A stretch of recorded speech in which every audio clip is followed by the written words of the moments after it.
निवेदन है कि हमारे बहुत ही वरिष्ठ एडवोकेट एवं चार्टर्ड अकाउंटेंट कपिल गोयल जी को आप ससम्मान मंच पर लेकर आइए। कपिल जी, आपका सूरत शहर में खूब खूब स्वागत है sir. And the topic that he is going to deliver and talk about is income tax litigation 148 and bogus billing etc. and what is the way forward. I said that we will take less than 20 seconds, but this is a very special moment and a very privileged moment for all of us to learn that advocate chartered accountant Kapil Goyal is also a doctor now, you know. So he is now a doctor advocate chartered accountant, and in English we say oven fresh. Oven fresh means अभी 24 घंटे भी नहीं हुए हैं कि उनको doctorate की उपाधि मिली है। इसलिए हमारे सूरत के बहुत ही प्रख्यात सीनियर चार्टर्ड अकाउंटेंट रशेश जी से और सुरेश काबरा जी से निवेदन है कि आप स्टेज पर आइए और उनको ये जो डॉक्टरेट प्रदान की गई है उसका एक सर्टिफिकेट भी उनको आप दीजिएगा। रशेश भाई and Suresh Kabra ji, please come forward and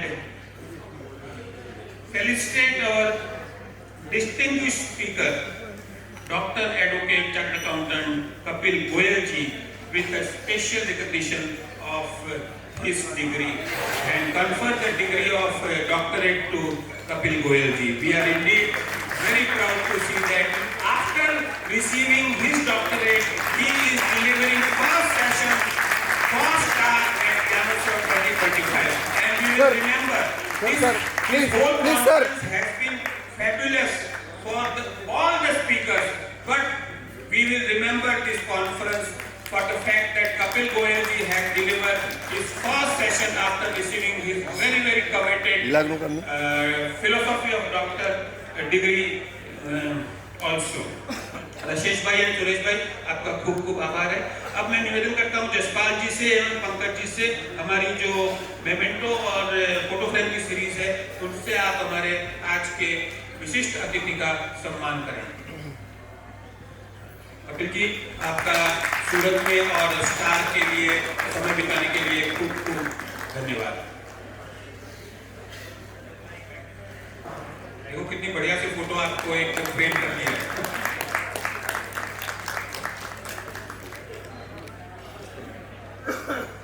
Yes, sir. Income tax litigation, section 148 and bogus billing, etc. The stage, mic and the floor is to Dr. Advocate Chartered Accountant Kapil Goyal ji. Kapil, go straight to the topic.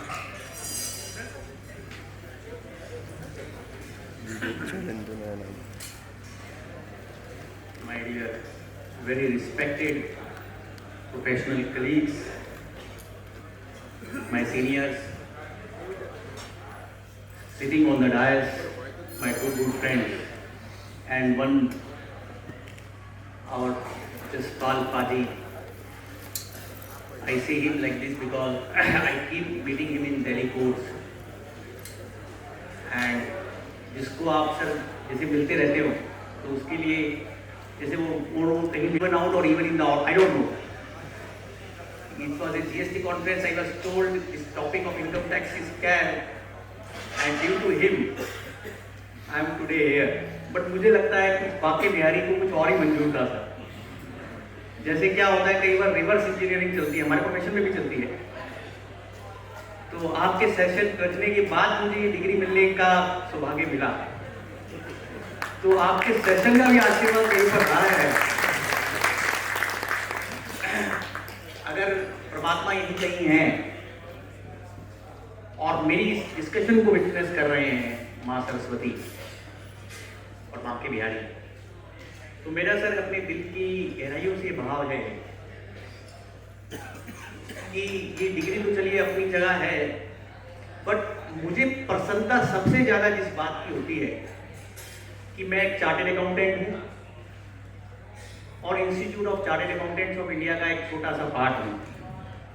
और ये degree तो अपनी जगह है. मेरे को कभी अगर भगवान ने पूछा ठाकुर जी ने कि तुम भैया अगले जन्म में क्या बनोगे, तो मैं उनको यही कहूंगा कि मैं सीए ही बनूंगा.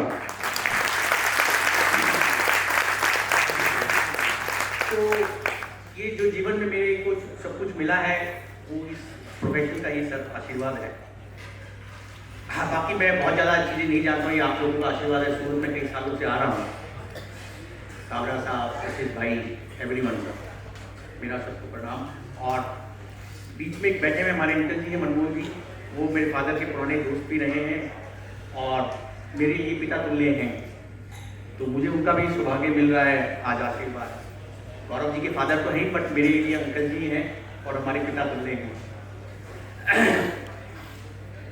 कुछ चीज़ें ऐसी होती हैं सर इनकम, जैसे लॉ में कि जो आप कई बार जैसे सोचते हैं ना कि सर आज इस चीज से पालन आप नहीं, मेरे साथ कुछ उल्टा होता रहता है कई बार ऐसा कि मैं सोचता हूं कि आज मुझे एक सेक्शन 148 टच ना करे, and I fail my self always. पता नहीं क्या कुंडली में ग्रहण है मेरे कि मेरे को कई बार ऐसा फील होता है कि मेरा विवाह मेरी मैडम के साथ तो हुआ ही हुआ, इसके साथ भी हुआ है। और जजेस भी हाईकोर्ट की मुझे चुटकी लेते रहते हैं कि मिस्टर गोयल आपके पास कोई और सेक्शन का काम नहीं है क्या? मेरा सब beggar can not be chooser, अब मुझको जो मिलेगा मैं वही आर्ग्यू करूंगा। तो बाकी बिहारी की कृपा हम सब पे बनी रहे और औजार साहब के इस कॉन्फ्रेंस में मुझे आने का मौका मिला आप सबके बीच में। और ये सब्जेक्ट ऐसा है सर कि मैं कोई इसका कोई एक्सपर्ट नहीं हूं। और दूसरी बात, और लिटिगेशन के अंदर जिस तरीके से ये चीजें अनफोल्ड कर रही हैं उसमें मुझे तो कहीं पर भी with due respect, I am a positive looking man, God loving, Thakur ji में हमारा बड़ा हंसता है। तो ये क्या है कि सर मुझे समझ में नहीं आता ये 148 की लड़ाई कहां जाकर खत्म हुई। मतलब ऐसा लगता है कि किसी को मैं सुन रहा था, विद्वान व्यक्ति को, जसपाल जी, वहां क्या उन्होंने बोला कि जैसे ऐसा होता है ना सर कि किसी ने कहा कि आप कुएं में से पानी खोजने लगे सर, आप थोड़ा नीचे अपने पानी में को लगा, मिल जाएगा। फिर वो नीचे चला गया हो, पानी आपको मिला ही नहीं।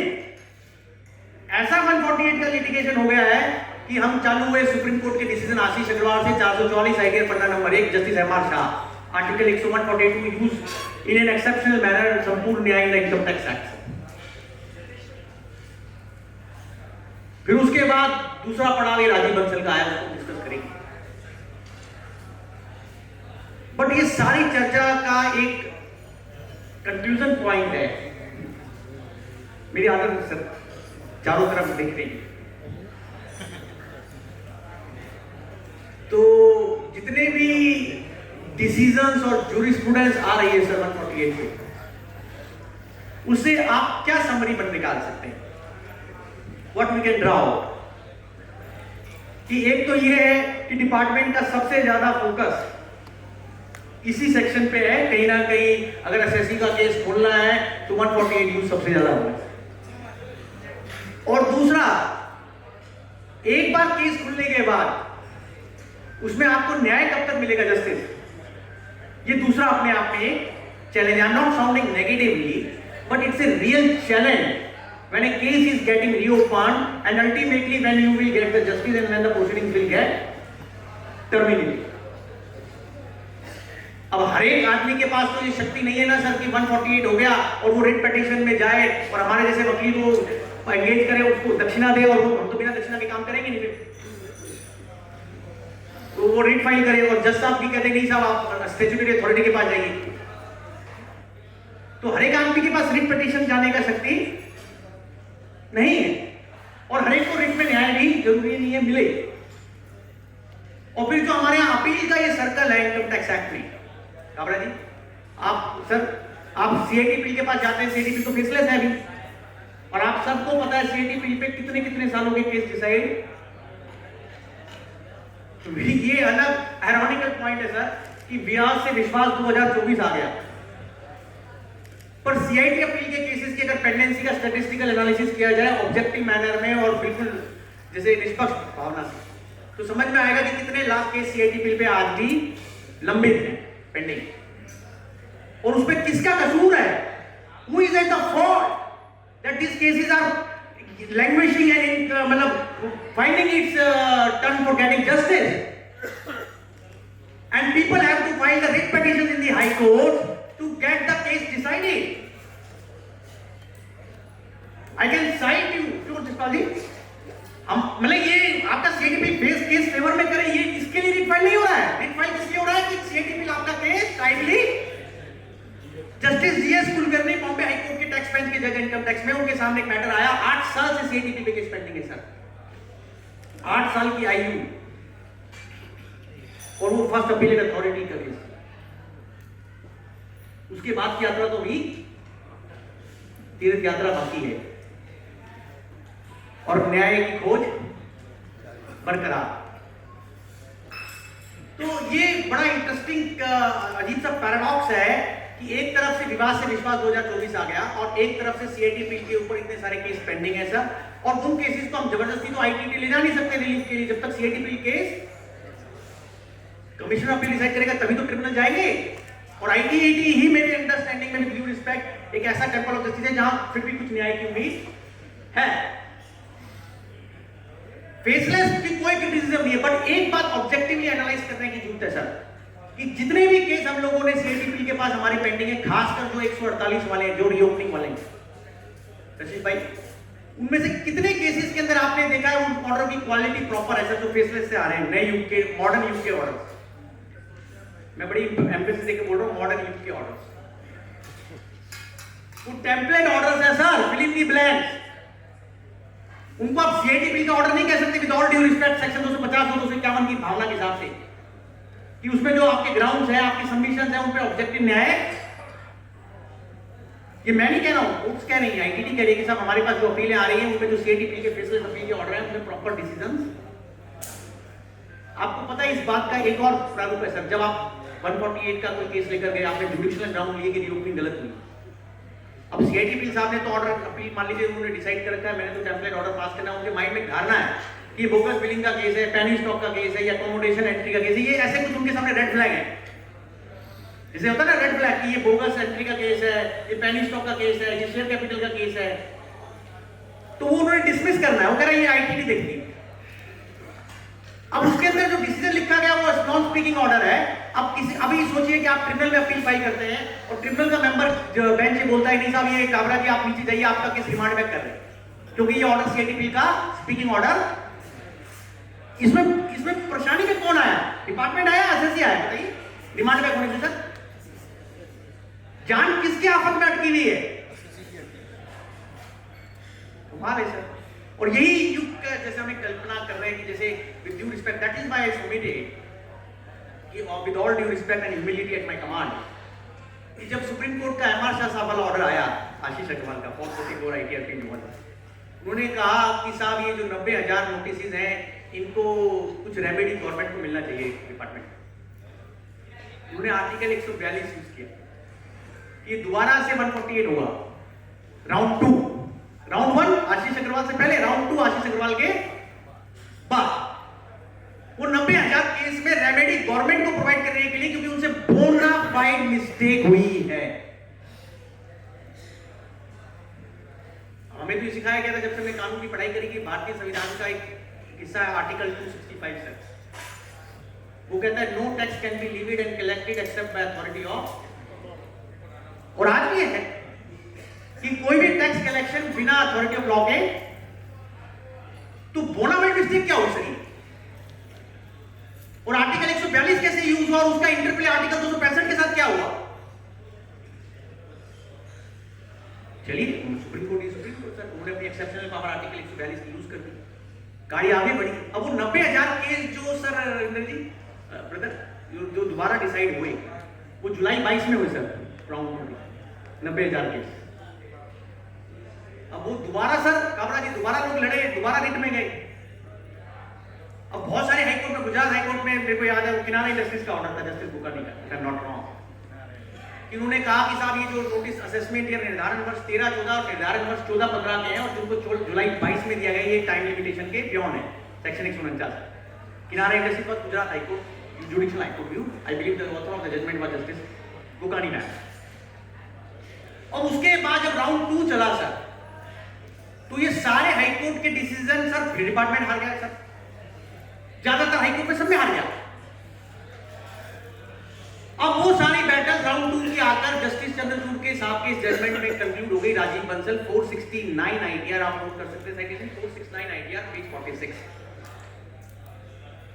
अब इनकम टैक्स जिस आदमी को, जैसे आप जीएसटी समझ रहे हैं, इनकम टैक्स के लिए ये जजमेंट ऐसा है कि जो किसी भी आदमी जो इनकम टैक्स की प्रैक्टिस कर रहा है उसको ये जजमेंट पढ़ना नहीं मान रहे।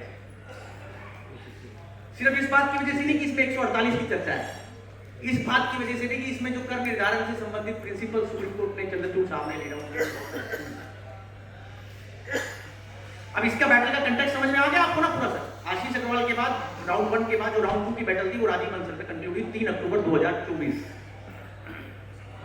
और जसपाल जी भी वहां थे, आप ही थे कोर्ट में, supreme court, and he is also witness proceedings. अभी हमारा कोई क्रिटिसिज्म पॉइंट नहीं है सर, बट अभी डिपार्टमेंट ने जब राउंड 2 की बैटल हुई उसमें बहुत सारी बातें उन्होंने ऐसी कही गवर्नमेंट की तरफ से, डिपार्टमेंट ने, जो बात सेक्शन 149 की लिमिटेशन से संबंधित या सैंक्शन से संबंधित, जिस बात का अदरवाइज कोई आधार, अगर मैं सिंपल सेंस में बताऊं, कोई लीगल बेसिस, सेक्शन 149 1 बी जो 2021 से आया उसमें क्लियरली लिखा हुआ था कि जिसकी प्रोसीडिंग पुराने 6 साल में खत्म हो गई वो नए लॉ में नहीं खुल सकता, इतनी सी बात है सर। और 13, 14, 14, 15 के 6 साल खत्म हो गए जुलाई 22 में। इस गणित को समझने के लिए कोई चांद और सूरज पे जाने की जरूरत तो है नहीं, पर लड़ाई इसी की हो रही है। 149 1 बी के फर्स्ट प्रोवाइडो के तहत 6 साल खत्म हुए या, और साथ में जो स्पेशल लेजिस्लेशन जिसका नाम लेते हुए भी कई बार मुंह तुतला जाता है, टोला, कि क्या सेक्शन 149 के साथ टैक्सेशन रिलैक्सेशन लॉ, टोला भी साथ साथ यात्रा में ज्वाइंटली भागीदार है नहीं।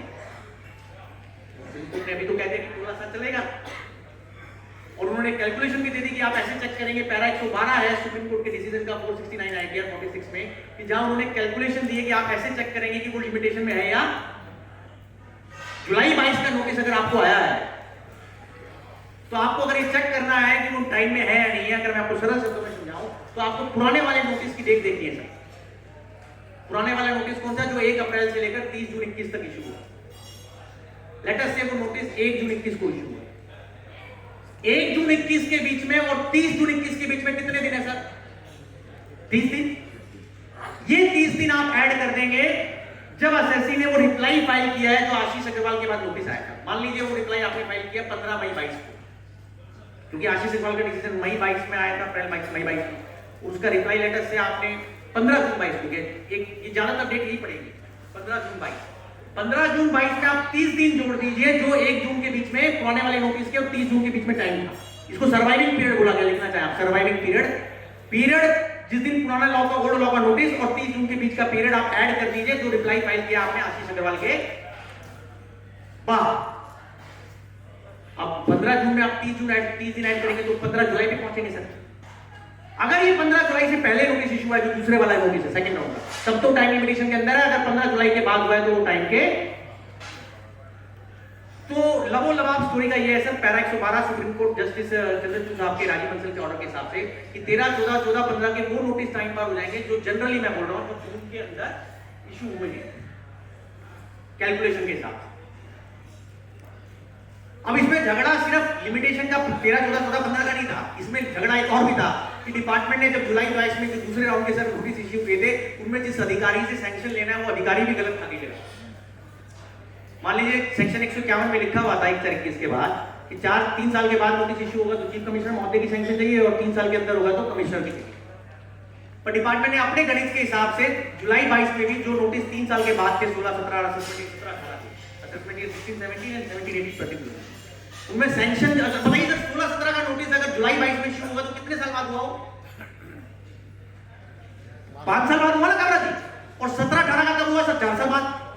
तो ये तो सीधा सा समझ में आ रहा है कि जब आप जुलाई 22 में 16, 17 निर्धारण वर्ष का, 17, 18 निर्धारण वर्ष का नोटिस दे रहे हैं तो सैंक्शन आपको चीफ कमिश्नर का लेना चाहिए था, कमिश्नर का, चीफ कमिश्नर का, तो कमिश्नर का लिया गया।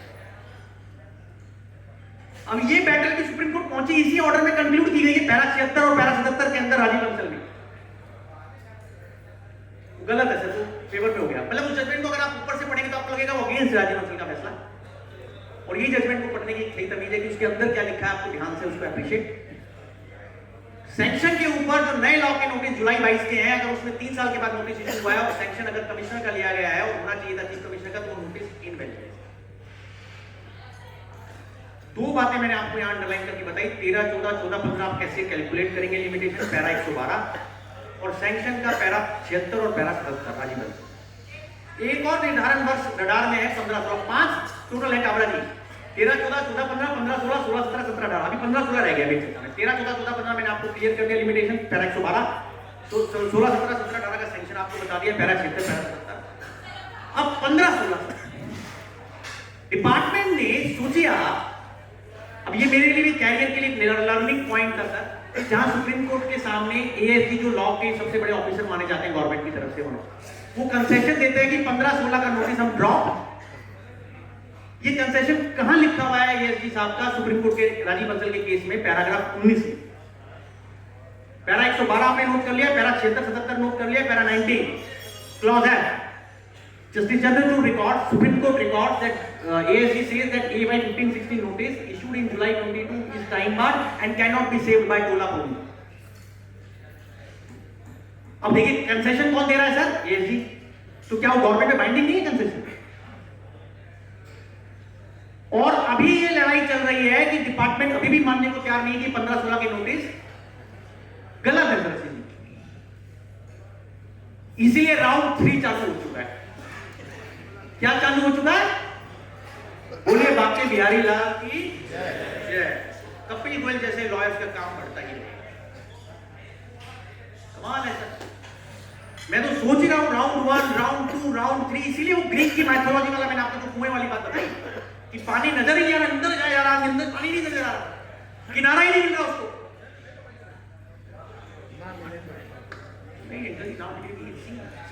Very serious situation, you know, you are my, आप हमारे बड़े अंकल हैं, बड़े ऐसा नहीं है, लॉ में ऐसा नहीं माना जाता। जस्टिस संजीव खन्ना जी, जैसे आप किसी भी लॉ के किसी भी आदमी को पढ़ा के पढ़िए सर, प्रिडिक्टिबिलिटी सर्टेनिटी सबसे बड़ा पिलर है, प्रिडिक्टिबिलिटी एंड सर्टेनिटी। ये प्रिडिक्टिबिलिटी है कि आपको पता ही नहीं आप stand and you know what is happening now. I am coming to that point. ये जो 13, 14, 14, 15, 15, 16, जसपाली 16, 17, 17, 18 इलेक्ट्रिक, इसकी राउंड 3 की बैटल ये हो रही है कि अब इस राजीव बंसल के ऑर्डर का इंटरप्रिटेशन फिर चालू बैटल हो चुका है।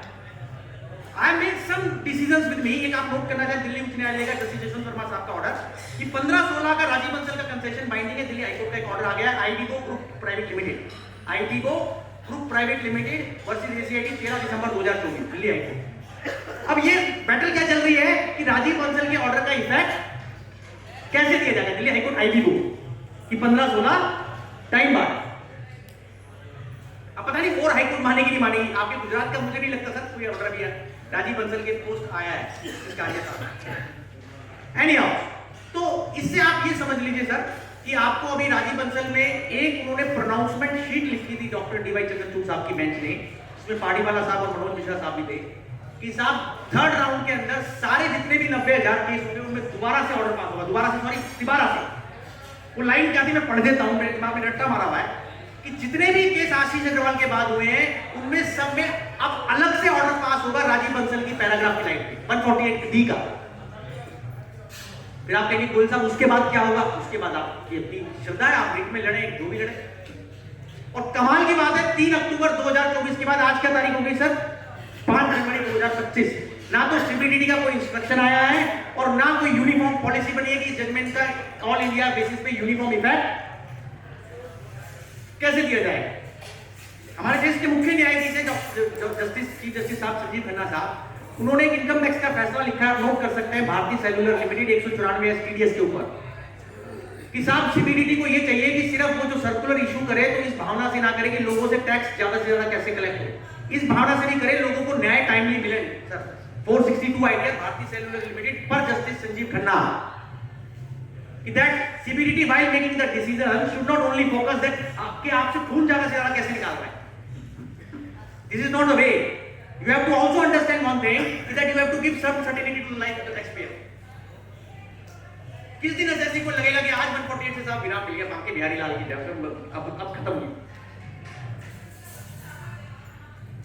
अभी लोग लड़ते लड़ते सर फ्रस्ट्रेट हो गए 148। इसी ये जो राजीव बंसल वाला बैठा है और जिन लोगों ने मुझसे पूछा कि कपिल भाई ये जो तीसरे राउंड का ऑर्डर होगा ये अभी तक तो पास हुआ नहीं, कब होगा? मैं तो बता नहीं सकता सर क्यों नहीं किया गया अभी तक पास किसी भी केस में। मुझे कोई भी ऑर्डर नहीं, कोई भी आदमी नहीं मिला, इतनी चर्चा हो चुकी है कि राजीव बंसल के बाद ये थर्ड राउंड का ऑर्डर और आपको मैं बता दूं, ये जो 4 लाइनें राजीव बंसल की लिखी गई हैं, देश की 2 मुख्य न्यायाधीश की खंडपीठ इनकम टैक्स की, एक जस्टिस जेबी पार्टीवाला साहब के आपके यहाँ से हैं और एक जस्टिस बीवी नागरत्ना मैडम की, उन्होंने 1 दर्जन ऑर्डर इनकम टैक्स में लिख दिए हैं इस राजीव बंसल को फॉलो करते हुए कि जितने भी 90,000 केस हैं उनमें सब में एक पैमाने पे यूनिफॉर्म बेसिस पे सब में अलग ऑर्डर, नया ऑर्डर पास किया जाए।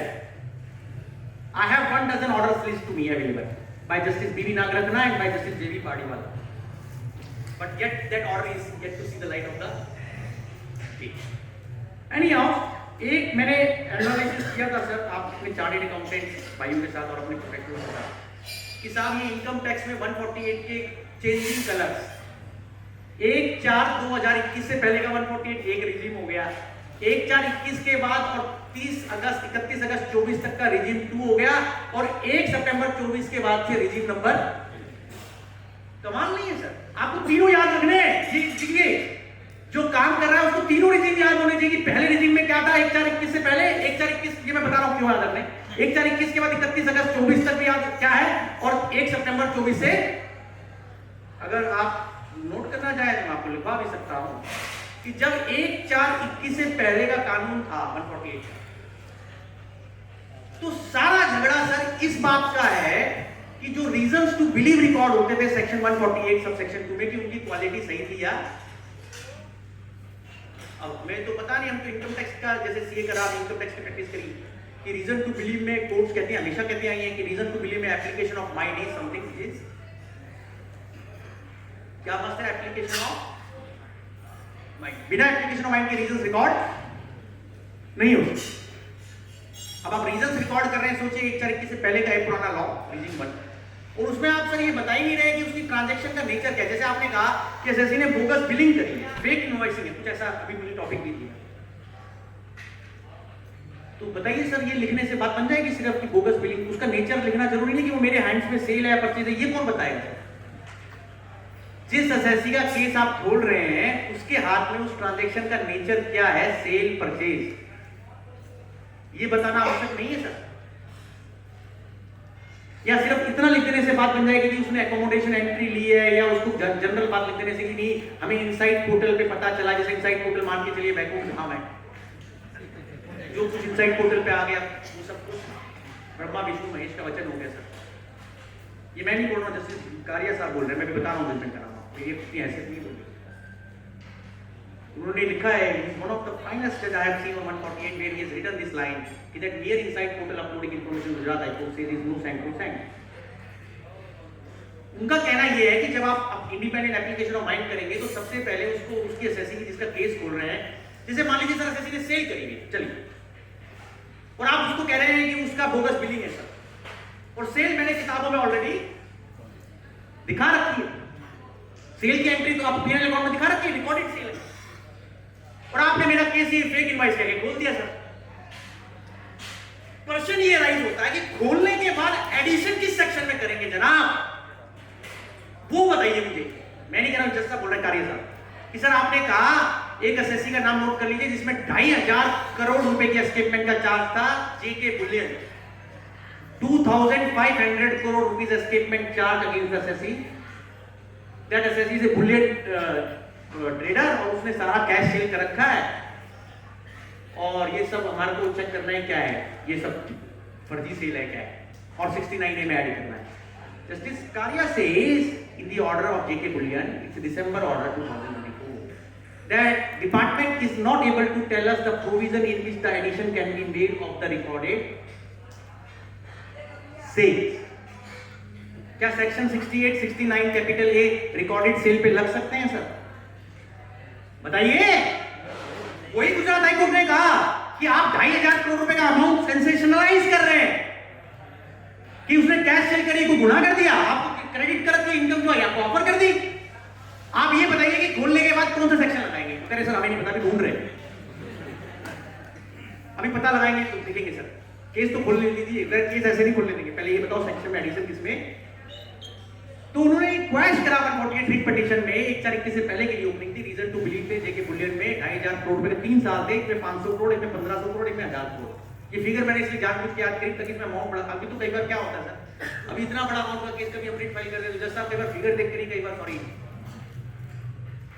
पर एक ग्रेट जस्टिस है सर कि जहाँ उन्होंने फिगर नहीं देखी, उनका पॉइंट पे गया वो, उन्होंने कहा कि साहब सेल का एडिशन किसी सेक्शन में नहीं हो सकता रिकॉर्डेड, इसलिए 148 हम वाइट कर। एक दूसरा केस उन्होंने लिखा जस्टिस कारिया ने, मेरे सब्जेक्ट से रिलेटेड ही है कि एक तो यहाँ पे नोट कर लीजिए साइटेशन सर, जेके बुलियन का, क्योंकि ये लैंडमार्क ऑर्डर है मेरे हिसाब से और आपके गुजरात हाईकोर्ट का है, आपके यहाँ बाइंडिंग है। JK bullion private limited versus DCIT 29 अक्टूबर 2024। और एक दूसरा बोगस बिलिंग से और इसी से सब्जेक्ट से रिलेटेड एक और मेरे दिमाग में एक साइटेशन थी जो मैं सोच रहा था आज आपके साथ डिस्कस करूँ। और रीजंस की क्वालिटी, एक तरीके से पहले की बात ही कर रहे हैं, मैं एक तरीके से बात किया हूँ। तो इसमें ये केस था डीमोनेटाइजेशन असेसमेंट ईयर 17-18। अब सोचिए काबरा जी, हमारे टैक्स हिस्ट्री में सर कभी बात हुई कि साहब क्या एक निर्धारण वर्ष जो टैक्स कैलेंडर ईयर में अलग हो गया, दैट इज AY 17, ऐसा कुछ है नहीं, पर ये ऐसा हो गया डिपार्टमेंट के माइंड में कि जो निर्धारण वर्ष 17-18 है, फाइनेंशियल ईयर 16-17 मान के चलिए वो कैलेंडर ईयर, वो फाइनेंशियल ईयर, अब उसमें एसएससी ने कैश जमा करा रखा है अपने बैंक में सर, और वो साहब उसमें बैंक अकाउंट दिखा रखा है किताबों में, रिकॉर्डेड बैंक अकाउंट है, और वो ट्रांजैक्शंस भी किताबों का पार्ट है। जब बैंक अकाउंट रिकॉर्डेड का पार्ट है, वो भी पार्ट है। ये तो किसी चार्टर्ड अकाउंटेंट के लिए समझना 2 मिनट का काम है। अभी डिपार्टमेंट को ये मंजूर नहीं है, उसका केस स्क्रूटनी में नहीं आया, 143(1) ही रह गया, मतलब इंटीमेशन स्टेज पे रह गया।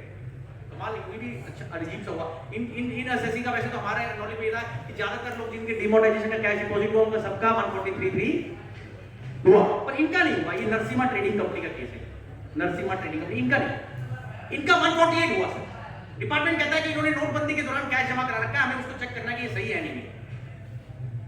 जैसा बोल रहे भैया तुमने सिर्फ इसी बात की, जैसे कि डीमोनेटाइजेशन ईयर और इसने कैश जमा करा रखा है इसलिए केस खोल दिया तुमने इसको चेक किया कि इसने आईटीआर में बैंक अकाउंट दिखा रखा है या नहीं दिखा रखा? वो किस लिए फाइल करता है आईटीआर एसएससी? मनोरंजन के लिए, सॉरी, वो किस लिए फाइल करता है क्या? उसकी कोई साइंटिफिक है या वो ऐसे ही करता है? उसमें आप भी तो इतना सारा डिस्क्लोजर है, सब कुछ तो मान के चलिए पूरी जन्म को डिलीट कर देता कि उसी में आ रही है, आपको सब कुछ उसने दिखा दिया और आप उसको पढ़ के राजी नहीं, क्योंकि आपका सिर्फ फोकस मछली की तरह इनसाइट पोर्टल पे है कि उसने इंफॉर्मेशन बता दी कि कपिल गोयल के केस में इस बैंक अकाउंट में इतने पैसे जमा, इसलिए इसका केस खोल दो। दैट इज व्हाट जस्टिस कारिया says in Narasimha trading company versus ITO. 2 दिसंबर 2024 का फैसला है गुजरात हाईकोर्ट का। डीमोनेटाइजेशन पीरियड का रीओपनिंग क्वेश्चन की उन्होंने कि सिर्फ कैश डिपॉजिट के बेस पे सिर्फ डीमोनेटाइजेशन ईयर है, सिर्फ उसको चेक करने के लिए उसकी सेल सही है नहीं सेल, आप ये 148 का प्रयोग। और वो जो उन्होंने जेके बुलियन में लिखी थी, मेरे अंडरस्टैंडिंग में उन्होंने इस बात को तवज्जो दी है सर कि सेल किताबों में रिकॉर्डेड है। मुझे नहीं पता काबरा जी, देखिए इसको जसपाल भाई इस एंगल से भी देखा जा सकता है। अभी बात कर रहे हैं एक लाइटर साइड से कि कपिल को, जैसे मेरे पास बहुत केस है हमारे पास, मैं अपने प्रोफेशनल एंगल से बोल तो ठीक है बहुत अच्छा है, मेरे को काम मिल रहा है, मेरे पास एसएससी आ रहा है, मेरे को इज्जत दे रहा है, फीस दे रहा है, मुझे साधुवाद करना चाहिए, मैं कर भी रहा हूँ राधे राधे। पर उसके आगे की बात क्या है? अब ये तो सारा ये निकल के आ रहा है कि जब 148 ही नहीं लिख सकता तो आप सोचिए कि कितने 17-18 के केस आज भी आप लोगों के पास चल रहे होंगे जो अपील में पेंडिंग है, जहां रिकॉर्डेड सेल का एडिशन किसी ने श्रद्धा के हिसाब से 68 में कर दिया, श्रद्धा के हिसाब से 68 में कर दिया, किसी ने 69 कर दिया, किसी ने 69 कर दिया, जिसके जो समझ में आया उसने वो सेक्शन। और जूरिस्प्रूडेंस ये ले डाउन कर रही है कि अगर किताबों में सेल रिकॉर्डेड है और आपने उसको ऑलरेडी पीएनएल अकाउंट के अंदर ऑफर किया हुआ है तो इनकम एस्केपिंग असेसमेंट ही नहीं निकल सकती, तो एडिशन कहां से होगा सर? और ये अलग बात है कि आप नोट कर सकते हैं कि जितने भी ये जो बोगस बिलिंग के केस हैं सर, मैं आपको एक बात लिखवाना चाह रहा हूं कि हमारे यहाँ सेक्शन 145 है इनकम टैक्स एक्ट में, जिसमें लिखा है कि जो किताबें आप रेगुलर कोर्स में मेंटेन करते हैं उनको ये माना जाएगा कि वो क्या माना जाएगा कि गलत है? नहीं, क्या माना जाएगा सर? सही है। ये माना जाएगा, प्रिजम्पशन ये कि regular books are bogus. That is what Justice Karia, especially Gujarat High Court, has given emphasis in bogus billing cases, even under the law, new law. एक न्यू लॉ का भी ऑर्डर आपको लिखवा देता हूँ, उसको लगेगा बोल साहब नए लॉ का ऑर्डर, मतलब नए जमाने का 1/4/21 के बाद के मॉडर्न युग के 148। मॉडर्न युग आप कहेंगे कपिल जी आप क्यों बोल रहे हैं ऐसा? मेरे को बात याद आती है सर, 1/4/21 से जब ये लॉ चेंज हुआ ना तो हमारे ऑनरेबल एफएम मैडम ने एक बड़ी सी बात कही कि साहब हम ये लॉ तो इसलिए ला रहे हैं नया 148 कि जिससे ईज ऑफ डूइंग बिजनेस बढ़े और केसेस कम खुले और लोगों को मुक्ति जल्दी मिले, जल्दी केस फाइनलिटी मिले। ये तीनों नोट कर लें आप, ये मैं नहीं बोल रहा हूं। क्या क्या बोलते हैं? Ease of doing business, lesser number of cases to be reopened, and third कि cases getting finality. This was the legislative intent behind the change of provisions in 1/4/2021 by Finance Act 2021, recorded in Memorandum Explaining Finance Bill 2021. उल्टा हुआ है, मुझे नहीं पता 2021 के बाद cases की मात्रा और उसमें बहुत बड़ा एक योगदान, जैसे आग में घी का होता है, वो कैसे इसमें इनसाइड पोर्टल का बहुत बड़ा सारा ही रोल उसी का है। काबरा जी, सारा ही रोल उसी का। और ये आपके गुजरात हाईकोर्ट को मैं साधुवाद दे रहा हूँ कार्य साहब कि एटलीस्ट उन्होंने ये बात तो समझी कि विद ड्यू रिस्पेक्ट कि साहब सिर्फ इनसाइड पोर्टल पे से किसी इंफॉर्मेशन को डालने से उसके अंदर इनकम एस्केपिंग असेसमेंट के गुण नहीं पैदा हो जाते, जिसमें है ही नहीं गुण, उसमें कहां से पैदा हो जाएंगे? और वो सेल है तो रिकॉर्डेड सेल है और दिखा रखी है और ऑफर कर रखी है टू टैक्स, तो उसमें कैसे आप कंपोर्टेट करेंगे? मेरा गुजरात हाईकोर्ट का बोगस बिलिंग के ऊपर नए लॉ का ऑर्डर प्रमुख एक्सपोर्ट वर्सेस आईटीयू 13 अगस्त 24, प्रमुख export versus income tax officer 13 अगस्त 24, फिर जस्टिस कार्या ऑर्डर है। इसमें एसएससी ने को इन्होंने 148 ए के शोकोस में कहा नए लॉ में कि साहब आपने बोगस बिलिंग करी है, बोगस बिलिंग का काम किया, कुछ ट्रांजैक्शन से ही नहीं की। एसएससी ने सर अपनी तरफ से जो चार्टर्ड अकाउंटेंट साहब थे उन्होंने बहुत बढ़िया सा रिप्लाई बनाया फैक्चुअल में। एक तो लीगली फैक्चुअल, उन्होंने सारे कागज लगा दिए, ledger account, confirmation, invoices, GSTR होता है, जीएसटीआर फंड होता है, वो भी लगा दिया। अब डिपार्टमेंट का अपना टेम्परामेंट है, जिस केस को उन्होंने खोलना है, फिट करना है, वो फिट करेंगे ही करेंगे, चाहे वो फिट हो अदरवाइज, क्योंकि उनको लोग तो ये है कि एक बार केस खुला, अभी नॉन फिट भी हुए होंगे केसेस पर, उनकी मात्रा ज्यादा नहीं, अभी इसको फिट कर दिया उन्होंने। अभी गुजरात हाईकोर्ट ने लिखा कि साहब उसने सारे कागज आपको दे दिए, लेजर अकाउंट दे दिया। सबसे ज्यादा अहमियत प्रमुख एक्सपोर्ट के केस में बोगस बिलिंग में गुजरात हाईकोर्ट ने इस बात को दी है कि अगर एसएससी रेगुलर बुक्स मेंटेन कर रहा है और ट्रांजैक्शन ऑर्डिनेट बुक्स का पार्ट है तो डिपार्टमेंट उसको लाइटली रिजेक्ट। ये बात इनकम टैक्स अधिनियम की धारा 145 सबसेक्शन 3 में भी लिखी हुई है कि books maintained in the regular course will be presumed to be correct unless otherwise proved by the AO कि वो इनकरेक्ट है या इनकम्प्लीट। तो अब अच्छा, अब ये ठीक है, जितनी भी इनसाइड पोर्टल पे इंफॉर्मेशन डिपार्टमेंट के पास आ रही है, कोई विभाग भेज रहा है, वो उसको आगे बढ़ा रहे हैं, केस रिओपन कर रहे हैं, बट असली में बात तो यही रहेगी ना, अगर आपने किताबों में सारी ट्रांजैक्शन रिकॉर्ड कर रखी है और आपके पास सारे डॉक्यूमेंट उसकी सपोर्ट में हैं, तो वो एडिशन कहीं पर भी पॉसिबल, इवन परचेज का भी नहीं हो पाएगा सर, क्योंकि जब तक आप मेरी बुक्स को डाउट नहीं कर रहे, सेक्शन 145 इन्वोक नहीं कर रहे हैं और बुक्स को शक के घेरे में नहीं ला रहे, तो आप उसके अंडरलाइन ट्रांजैक्शन को कैसे कर लेंगे? परसों मैंने अपने कैरियर का एक अलग टाइप का ऑर्डर जीता, आपसे ये प्रपोजिशन आएगी। उस ऑर्डर की डेट है 3 जनवरी 2025, आप नोट कर लें उस ऑर्डर को, एकेडमिकली पढ़ने लायक ऑर्डर बनेगा। केके स्पन इंडिया लिमिटेड 3 जनवरी 2025, theory of approbate and reprobate. KK spun sir, KK spun India limited, Delhi bench of IIT, mister Rahman is the author, accountant member. The doctrine of approbate and reprobate is pairwise apply. What is appropriate reprobate sir? ये case Kabra ji सुनने लायक है मतलब, और मेरे career के 20 साल के अनुभव में IIT के हाईकोर्ट के, it really pleases me sir कि जहां एक एसएससी के ऊपर आपने सर्च करी केके स्पन पे, आपने वो केके स्पन एक उद्योग है मैन्युफैक्चरिंग, वो P&L अकाउंट भी फाइल कर रहा है, ऑडिट भी है, सब कुछ है, सेल परचेज दिखा भी रखी है, कई करोड़ों रुपए के परचेज से। अब असेसिंग ऑफिसर सेल सर्च करने के बाद जो ऑर्डर पास कर रहा है, सेंट्रल सर्कल वाले जो ज्यादा कॉम्पिटेंट ऑफिसर होते हैं हमारे यहाँ, सेंट्रल सर्कल वाले ऑफिसरों को ज्यादा कॉम्पिटेंट ऑफिसर मानते हैं, अच्छी बात। तो क्या असेसमेंट कर रहे हैं, वो निर्धारण क्या कर रहे हैं, वो कह रहे हैं तुम्हारा सब कुछ हमें कबूल है, कबूल है, कबूल है, समझ रहे हैं, कबूल है, कबूल है, सब कुछ, सेल भी कबूल है, परचेज भी कबूल है, बुक्स भी कबूल है। अब आगे की बात, वो कह रहे हैं जो सेल आपने दिखा रखी है, हम मानते हैं कि आपने सामने वाले को एंट्री दी है और जो परचेज आपने दिखा रखी है वो एंट्री ली है, तो लिहाजा हम क्या कर रहे हैं, लिहाजा कि जो आपने सेल आगे लोगों को एंट्री दी है उसकी कमीशन जोड़ रहे हैं, अनअकाउंटेड कमीशन वो अलग से जोड़ रहे हैं 69C में, और जो आपने परचेज लिया उसकी एंट्री दी है वो कमीशन जो दी है वो अलग से जोड़ रहे हैं। पर हमें सब कुछ कबूल है, सेल भी कबूल है, परचेज भी कबूल है, P&L अकाउंट भी कबूल है, और उसमें ITR में जो इनकम आई है वो भी हमें। Is it possible that you can say that SSC has given the commission and accounted on the sale which you are otherwise accepting and booked? Entire decision has come in our favor on this point of approbate and reprobate कि एक ही आदमी एक ही साथ किसी चीज को approbate और reprobate नहीं कर सकता। आपने अगर किताबें कबूल कर ली तो आप उसके अंडरलाइन ट्रांजैक्शंस को doubt. I hope you get what I am submitting, sir. And this is entire focus of my today's discussion on bogus billing. ये सब हाइपरबोल है, with due respect. हाइपरबोल का मतलब आप चीज को जबरदस्ती शूट अप कर दें, पर मेरे हिसाब से इसको अगर सिंपल सेंस जैसे मेरी कम समझ कहती है सर, मेरे को बड़ा कम समझ में आता है। इसीलिए ये कि आप सब कुछ अच्छा लग रहा है, परचेज भी अच्छी लग रही है, प्रोडक्ट सब कुछ है, आपको इनकम, क्योंकि उनकी धारणा ये है कि जो आपने रिटर्न में दिखा दिया वो तो हमारा हो गया, अब इसके ऊपर क्या ऐड करें? ये कहां लिखा है साहब कि आपको सब कुछ, ये भी कबूल है, ये भी सब कुछ, आपकी क्या, व्हाट इज गोइंग ऑन? तो so the sanctity of regular books under section 145 has to be respected sir. और ये जो केकेसपन का ऑर्डर है प्रोबेट पे, वो इसी बात को उन्होंने पूरा असेसमेंट रिक्वेस्ट कर दिया सर, इसी बात पे एडिशन सारे कि आपने बुक्स रिजेक्ट, आप जब सेल परचेज को प्रूव करते हैं, आपको मेरे से ज्यादा पता है, मुझे आपसे जितना नहीं पता, आप किसी भी सेल के और परचेज के सपोर्ट में जो भी एविडेंस देते हैं वो आप मेरे से ज्यादा जानते हैं कि लेजर अकाउंट कंफर्मेशन, ई इनवॉइस, जो भी सर होता है, टैक्स इनवॉइस और ट्रांसपोर्ट रिसीट वगैरह।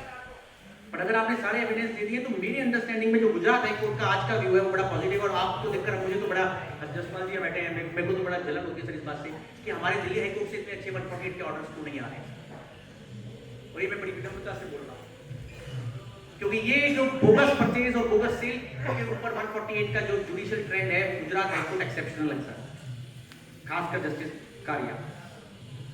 अब आप जब 148 को फेस करते हैं 1421 के बाद, तो उसमें एक नॉर्म चेंज हुआ, रीजन टू बिलीव से वर्ड आ गया, बहुत लोगों को टेक्निकली इस बात से बड़ी समस्या है सर कि 148 के नए युग में एक वर्ड आ गया, information suggesting escapement of, reason to believe को आपने त्याग दिया और आप नए वर्ड पे आ गए, नई डिक्शनरी के information suggesting escapement of income.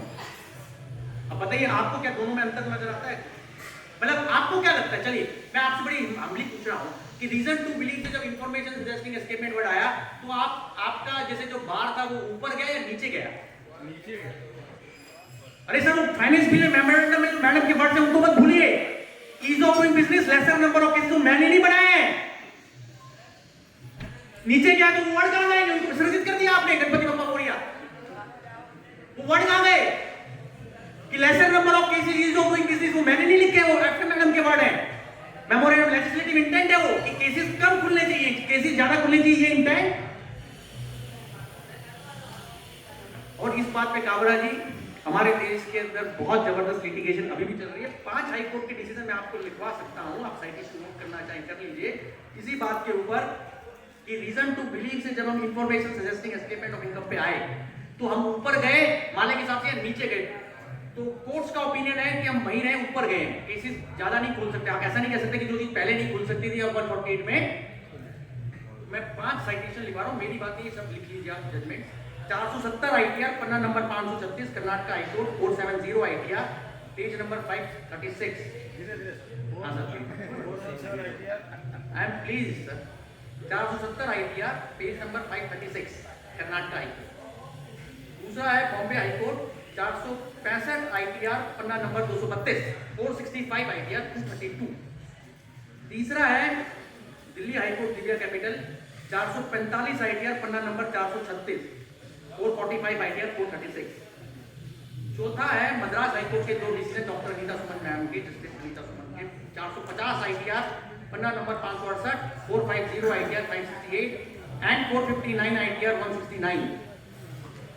और लास्ट में एक उड़ीसा हाईकोर्ट का बीजू जनता दल, इसका रिपोर्ट ही नहीं है। ये 5 डिसीजन सर इन्हीं बात के ऊपर है कि रीजन टू बिलीव की वर्ड को चेंज कर देने से, information suggesting escapement of income से, ये ऐसा नहीं हुआ कि आप जो पहले केस नहीं खोल पा रहे थे अब आप खोल पाएंगे और रीओपनिंग का दायरा बढ़ गया ऐसा। और विडंबना देखिए सर, आयरॉनी, 3 साल के अंदर नॉर्मल केस खुल रहा है तो ये क्राइटेरिया चलता है information suggesting escapement of income. आपको पता है जब केस 3 साल के पीछे खुल रहा है तो क्या चाहिए नए लॉ में 1421 के बाद क्या चाहिए सर बताइए? उसके बाद क्राइटेरिया क्या लगेगा उसमें 3 साल के पीछे? 10 लाख का। एक तो काबरा जी कह रहे हैं कि गोयल साहब 50 लाख का, वो मॉनेटरी लिमिट है सर, नोट करिए 50 लाख, बिल्कुल बहुत इंपॉर्टेंट। अच्छा इसी 50 लाख में मैं आपसे सवाल पूछ रहा हूं कि वो कौन से 50 लाख, सही 50 लाख, गलत 50 लाख, 30 को 35 को 70 बना दिया, एक को डबल पढ़ लिया, वो 70 लाख, क्या कौन से सेल कंसिडरेशन, कैपिटल गेन, क्या किसको देखेंगे, नेट इनकम या ग्रॉस? मैंने 5 बातें बोली, मैं रिपीट कर रहा हूं कि ग्रॉस या नेट।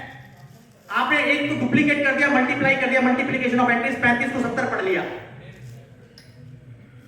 आपने पूरी ग्रॉस कंसीडरेशन को, सेल कंसीडरेशन को कैपिटल गेन का हिस्सा मान लिया, जबकि उसका कैपिटल गेन 50 लाख से और प्रैक्टिकली बहुत सारे केस में जो हम आज भी फेस कर रहे हैं, आप नोट कर सकते हैं इस पॉइंट को, कि जब केस 148 में खुला तो 3 साल की उसको लक्ष्मण रेखा को क्रॉस करने के लिए उन्होंने उस 50 लाख की फिगर को मैनोवर कर दिया।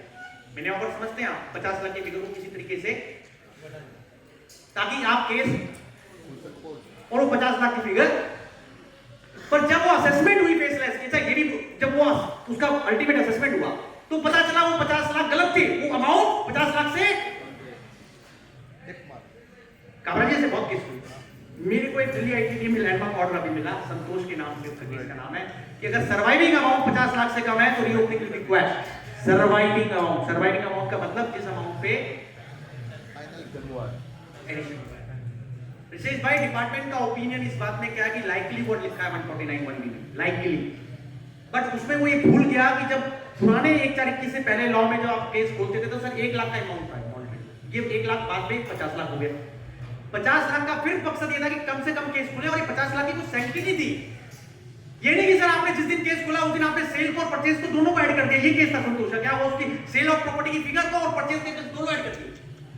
बाद में वो फेसलेस वाले साहब बोलते हैं उनमें कुछ विजडम आई, भगवान का आशीर्वाद मिला उसको, उन्होंने कहा नहीं हमने 1 करोड़ 33 लाख, हमारे जो जाओ वाले ये आपसे जाओ एक नाम है, जाओ का नाम होता है जुडिशियल असेसमेंट और एक होता है पाओ, जाओ एंड ये मैंने नहीं बनाया वर्ड, ये डिपार्टमेंट जाओ वर्सेस पाओ। जाओ है केस 148 में खोल रहे हैं और पाओ साहब है जो केस को असेसमेंट कर रहे हैं फेसलेस ये।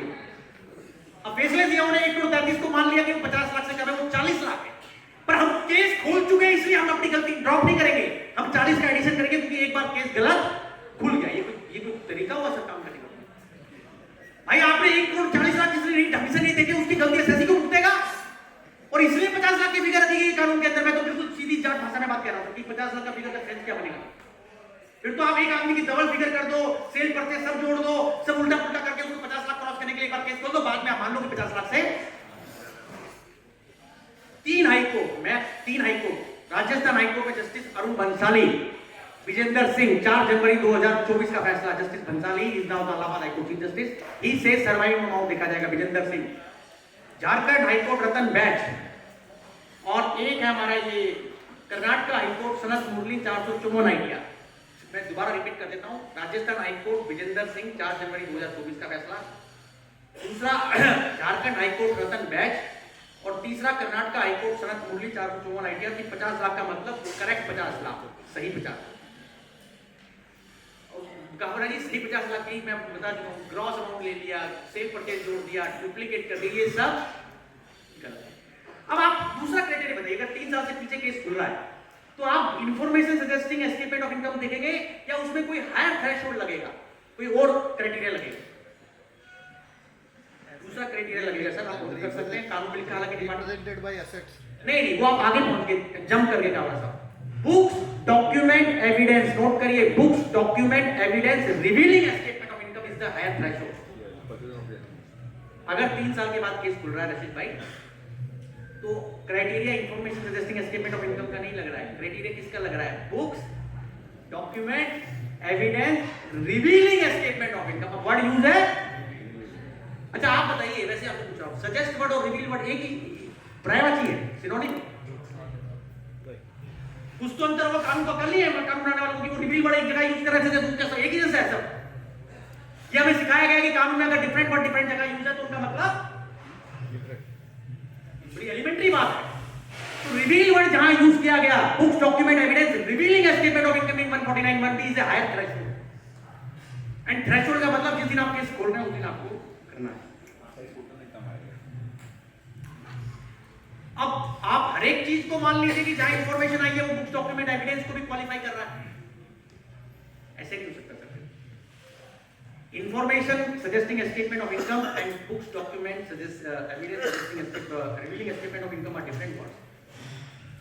पूना ITT ने एक ऑर्डर अभी लिखा है इस बात के ऊपर कि 3 साल के बाद अगर नए लॉ में केस खुल रहा है तो दोनों वर्ड्स के अंदर क्या डिफरेंस है। We have one vice president Mr. R.K. Panda, competent member, will be there. He has written this order explaining the fine difference between the word information suggesting escapement of income and books document evidence revealing escapement of income की higher bar.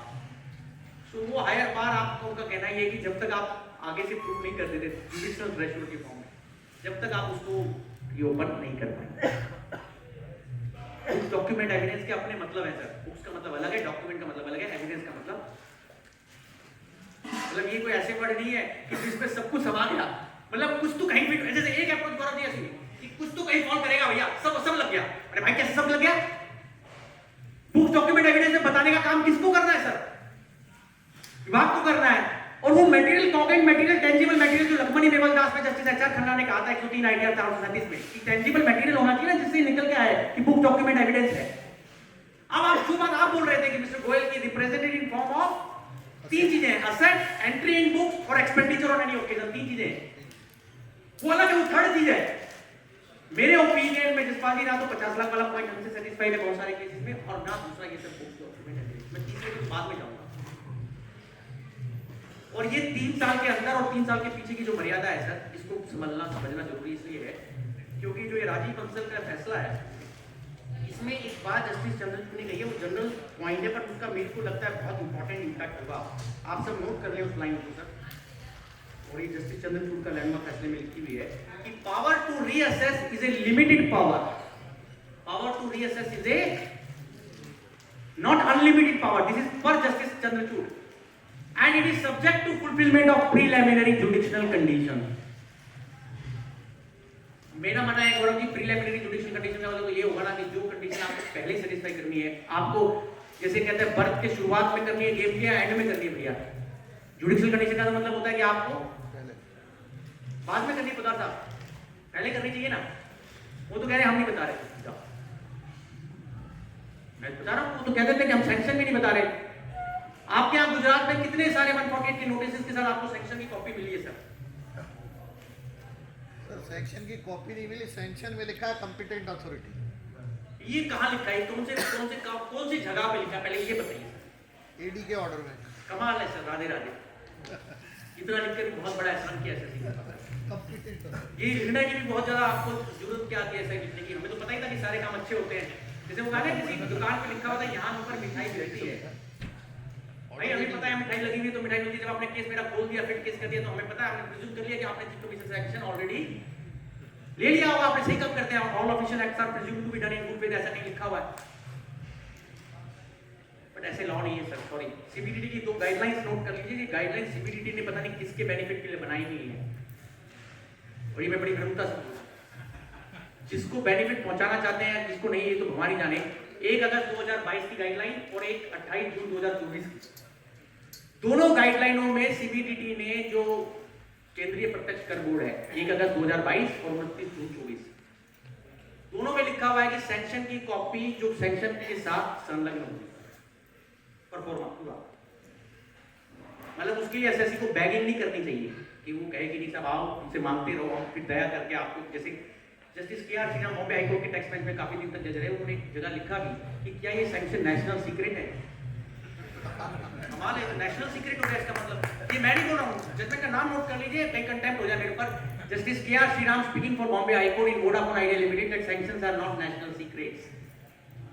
Department should behave itself that they should share the sanction upfront. अब हमें क्या पता चलेगा कि आपने sanction बाद में लिया, आपने पहले ली, आपने सही आदमी से लिया, आपने गलत आदमी से ली, आपने साइन कराए या नहीं कराए, आपने उसमें फैक्ट सही लिखे या कपिल गोयल में गौरव गुप्ता के लिख दिए, गौरव गुप्ता में कपिल गोयल के लिख दिए।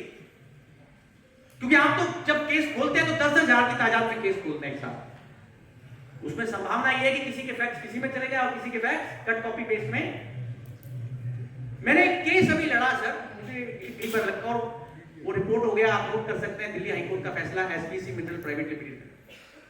वो हमारे दिल्ली के बड़े काबिल चीफ कमिश्नर साहब थे सर, उन्होंने ये नए युग की अप्रूवल की बात कर रहा हूँ, नए युग की। गौरव भाई उसमें एक एसएससी का केस रीओपन हुआ और उसमें उसका जो 148D का सर बता रहे काबरा साहब, उसमें लिखा ही होता है नीचे लास्ट लाइन की हाँ साहब वो जो अप्रूवल परफॉर्मा जब एसएससी को बहुत बार मांगने के बाद उन्होंने दिया, बैगिंग कराया, उनको सीनियर सी थे, वो बेचारे बैठे रहते कई दिनों तक, उनको दे ही नहीं रहे। अब पता नहीं चला क्या उसमें था, बाद में पता चला इसलिए नहीं दे रहे। और वो सैंक्शन के परफॉर्मा में क्या एक्सपोजर हुआ नोट करिए ध्यान से। वो साहब जिसका डी का ऑर्डर अप्रूव हो रहा था उसमें लिखा था एस्केपमेंट अमाउंट 2,50,00,000 समथिंग, और जो सेक्शन परफॉर्मा था उसमें कॉलम होता है amount of income escaping assessment, उसमें लिखा था 50 लाख रुपए। बोलिए राधे राधे। ये 50 लाख किसके हैं सर? उस एसएससी का तो केस ही नहीं है 50 लाख, तो उसका केस तो कुछ अमाउंट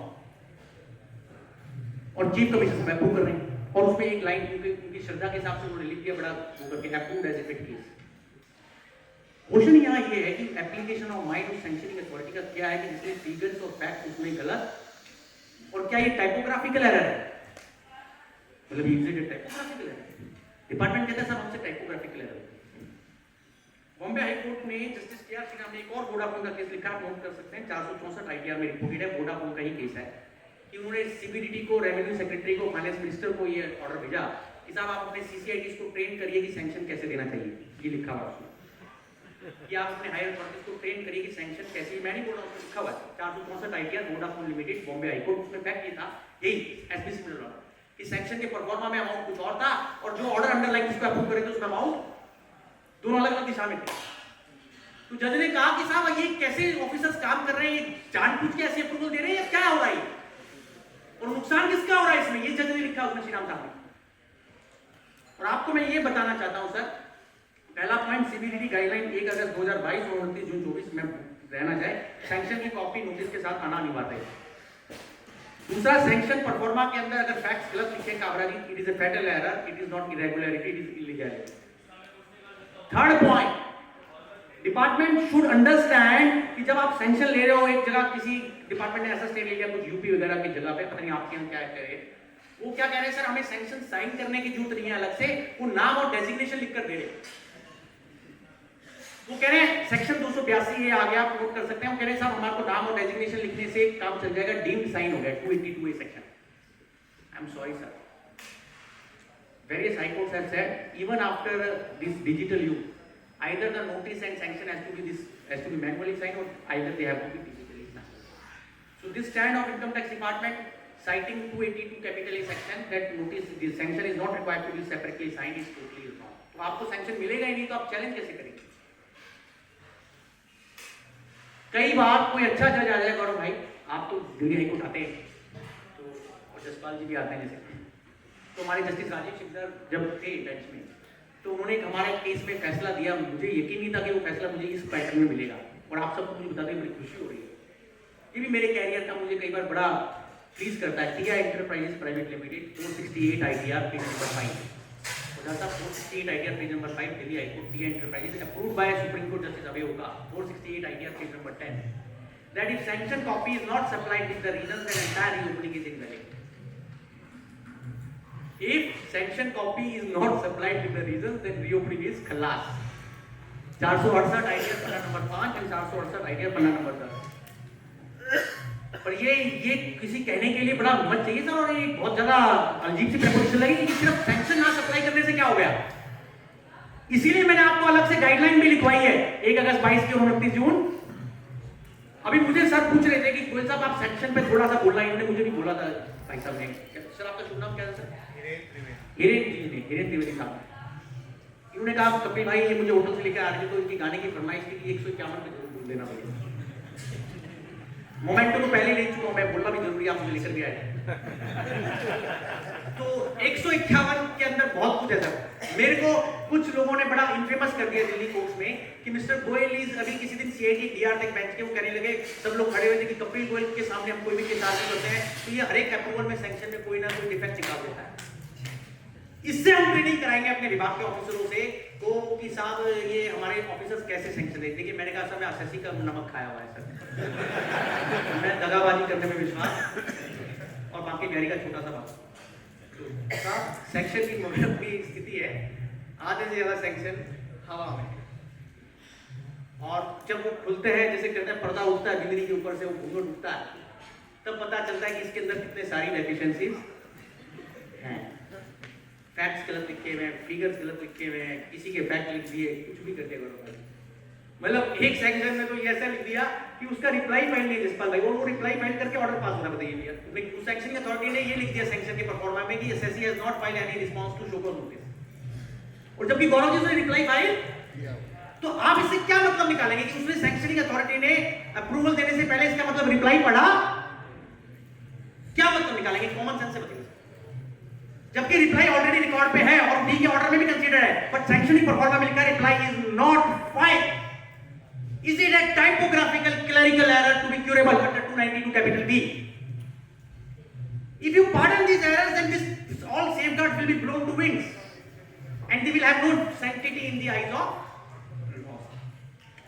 रिजीम नंबर 2 में दूसरा टारगेट पॉइंट सर्च के लोग हैं जिनका केस डीम्ड एस्केपमेंट में खोल रहा है सर। डीम्ड एस्केपमेंट आपने कभी सुना डीम्ड एस्केपमेंट सर? कभी ऐसा सुना कि किसी के यहाँ सर्च हुआ एक्स के यहाँ 1/4/21 के बाद, और एक्स के यहाँ बहुत सारा ट्रांजैक्शन मिल गया जो बहुत सारे लोगों का है। अब गौरव भाई डिपार्टमेंट ने एक्सप्लेनेशन 2 का आपको सबको पता है, जो लोग देखते हैं एक्सप्लेनेशन 2 सेक्शन 148 डीम्ड एस्केपमेंट, कि जिसके ऊपर 1/4/2021 के बाद सर्च हुआ या किसी और की सर्च में कोई इंफॉर्मेशन मिली किसी थर्ड पार्टी की, तो वो डीम्ड एस्केपमेंट में आ जाएगा। उसमें 148A भी नहीं होगा, सीधा 148 का। मेरा फिर सवाल आपसे ये है कि अगर वो नोटिस जो डायरेक्ट नोटिस है, डायरेक्ट ड्राफ्ट, वो 3 साल के पीछे का है, तो वो जो तीनों कंडीशन 149 में लिखी है वो कैसे पता चलेगा कि सेटिस्फाई हो रही है? निम्नलिखित 50 lakh books document evidence representative form. आप समझ रहे हैं? अगर डीम्ड एस्केपमेंट में भी केस खुल रहा है और वो 3 साल से पीछे का है, तो जो जुडिशियल क्राइटेरिया सेक्शन 149(1) में बताया हुआ है, ये सब सेटिस्फाई होगा या होगा ही नहीं? तो कई हजार 148 खुले हुए सर। और देखिए आयरॉनिक कि जब वो एक्सप्लेनेशन 2 की आयु कितनी रही, इस एक्सप्लेनेशन 2 की आयु सिर्फ उन सर्चेस के लिए रही जो 1/4/2021 से लेकर 31 अगस्त 2024 तक, क्योंकि 1 सितंबर 24 के बाद जो सर्च होगी उसके लिए फिर से ब्लॉक असेसमेंट आ गया 158 BC और PD। तो आपको ये ध्यान रखना है, अगर सर्च की डेट 1/4/2021 के बाद की है और 31 अगस्त 24 तक की है, तो एक्सप्लेनेशन 2 डीम्ड एस्केपमेंट के हिसाब से केस 148 में से होगा। और अगर 1 सितंबर 24 के बाद की सर्च है, तो मैं आपको नहीं कर रहा, वो अपने आप में एक चैलेंज है कि क्या एक्सप्लेनेशन 2 में चार्ट में आप पोजीशन में रहेंगे और क्या नए 158 BC में रहेंगे। पर मैं आपको ये पक्का बता देता हूं सर कि जितने भी केस डीम्ड एस्केपमेंट के खुल रहे हैं काबरा, इनका भी मुझे समझ में नहीं आ रहा सर। मैंने 15-20 अभी कॉन्स्टिट्यूशनल वैलिडिटी की 50 साल इसमें रिट्स फाइल करी दी है कोर्ट में। हालांकि मुझे नहीं पता मुझे न्याय मिलेगा नहीं मिलेगा कि क्या ऐसा पावर दिया जा सकता है कि सिर्फ किसी की सर्च के ऊपर थर्ड पार्टी का केस ऑटोमेटिकली खुल जाए। Is it constitutionally okay? Is it okay as per Article 14, manifest arbitrariness test, proportionality test? Yet our High Court has also admitted lot of writs, और दुर्भाग्य सौभाग्य से उस बैच में सबसे ज्यादा रिट्स मेरी है, बॉम्बे ने भी करी हुई है। सवाल यह है कि क्या थर्ड पार्टी का जब आप केस खोल रहे हैं और 148 से भी नहीं कर रहे हो, डायरेक्ट 148 दे रहे हैं, और ये एसएससी को बता ही नहीं रहे मिस्ट्री क्या है कावरा जी, वो मटेरियल किसका मिला, कितना मटेरियल मिला, क्या आया, क्या उससे संबंधित है, वो कुछ भी एसएससी को सस्पेंस में, एसएससी मिस्ट्री में है। उसके लिए मैं 2 ही आपको चीजें नोट करवा सकता हूं। सुप्रीम कोर्ट का डिसीजन आप नोट करना चाहे मनीष महेश्वरी का, जब पुराना ब्लॉक असेसमेंट था 289 ITR 341, Manish Maheshwari 289 ITR 341, that along with the notice Supreme Court stated at that time in context of 158 capital BD 289 ITR 341 per Justice SB Sinha, that copy of the satisfaction and the relevant material should be supplied along with the notice. And this was taken to next level by Justice K.R. Shriram in Bombay High Court in underwater 153 की context में, underwater 400 something ITR, underwater services something, कि 153A का जो notice था उसके साथ incriminating material की copy आएगी। मेरा सवाल ये है कि जब मेरे को डायरेक्ट 148 आ रहा है और मेरे पर सर्च भी नहीं हुई है और किसी और की सर्च की वजह से आप डायरेक्ट मुझे नोटिस दे रहे हैं, तो साहब उस नोटिस के साथ ये तो बता दीजिए कि मेरा वहां पर क्या मिला। और ये आप मुझे रिटर्न फाइल करने के लिए नहीं कह सकते कि पहले आप रिटर्न फाइल करो फिर बाद में असेसमेंट में देखेंगे। Sorry, I have a very serious submission here कि assessee cannot be compared in these cases to first file the ITR. First, revenue has to prove that jurisdictional criteria is, especially when this case is beyond 3. तो 1 सितंबर 24 के बाद block assessment आ गया sir. मैंने आपको 148 के लिए जितना मेरे समझ में आया सर, कम ज्यादा आपको मैंने अपनी तरफ से बता दिया। आपके पास कोई मेरे लिए सवाल है तो आप मैं रामचरितमानस की चौपाई के साथ अपनी बात को कंटिन्यू करूंगा। जाहि विधि होए नाथ हित मोरा, करहु सुबेग दास मोह तोरा। रामचंद्र गुण वर्ण ही लागा, सुन सीता कर सब दुख भागा। आनी लगी सुनी सब लाई, आदि ते सब कथा सुनाई। Thank you all.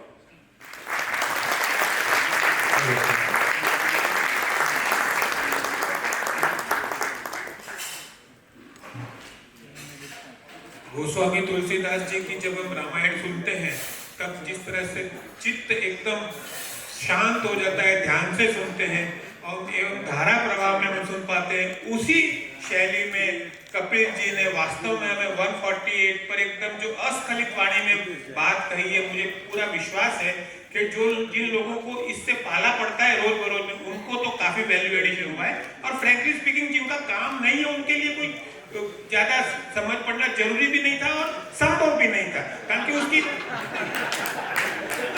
To be fair and frank जो 148 के क्या इश्यूज हैं, वो जिन्होंने 2-4 क्लाइंट्स की नोटिसेस देखी हुई है, कुछ फेस किया हुआ है, उनको पता है ना।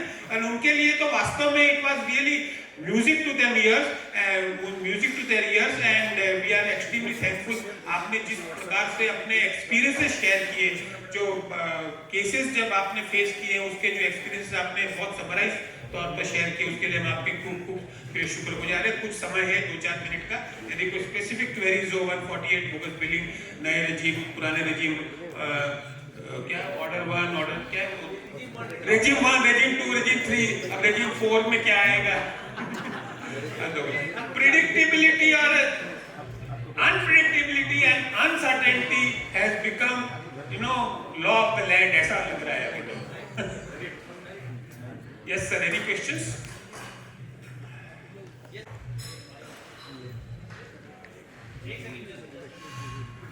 Questions करने लगे तो माइक नोट कर लो।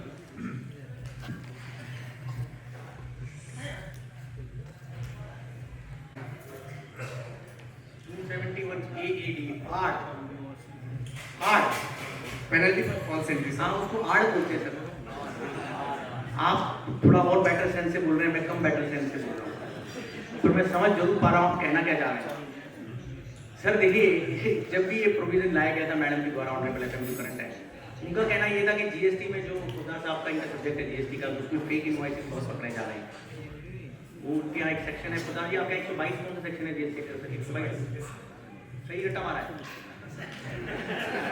जहाँ के बिहारी की तरफ। तो वो उसमें कुछ मिला फेक इनवॉइस को, कह रहे साहब आपको पकड़ लेंगे। सर देखिए, बहुत ड्रैकोनियन सेक्शन है। अरविंद दातार साहब का मैं बड़ा रिस्पेक्ट करता हूँ, जो भी लॉ वो इस समय के देश के सबसे काबिल वकील हैं। उनकी किताब में उन्होंने लिखा है कांगापाल के बारे में कि ये सेक्शन प्राइमा फेसाई अनकॉन्स्टिट्यूशनल है। I am quoting mister Datar.